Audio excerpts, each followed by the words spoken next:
Supervisor అంతా సభ్యంగా జరుగుతుందా? అంతా సవ్యంగా జరుగుతుంది కాలు సార్. మీద కాలు వేసుకున్నాడు. చెప్తా సార్.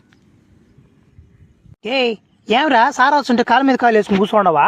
ఏందా ఆయన సారా దంగా సార్ నట్టున్నాడు ఆయన నమ్మడు దొంగకోళ్ళు బట్టి నా మడ్డు నట్టున్నాడు ఆయన. నాకెందుకు మడ్డ నా కూలి నాకు పడదు నీ దెంగతా ఇంటికి. నాకెందుకు ఇదంతా?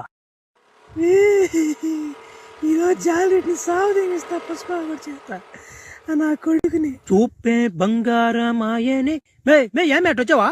ఏమరా నా బట్ట రాకూడదంట్రా. ఆ జాలిరెడ్డి నా కొడుకు ఎట్టంటే అటు మాట్లాడుతున్నాడు రా. వాడు నైట్కి రమ్మంటున్నాడు రా నా కొడుక. ఈ రోజు అట్లేదు సాగు తెంగాలరా నువ్వు. మొన్న తప్పించుకున్నాడు నా చేతులనా. మొన్నే వాళ్ళ నాయన చెప్పి సాగు తెంగిద్దాం అనుకున్నాను. తప్పించుకోపోయాడు నా కొడుకు. ఏమైనా చేయరా. వాడు నా నైట్కి రమ్మనేది కాకుండా నా మూకుపొడి ప్యాకెట్లన్నీ దెంగాడు రా. నన్ను ముప్పుడు ప్యాకెట్ కోసం నన్ను ఫైట్ చేయమని చెప్తాను నన్ను.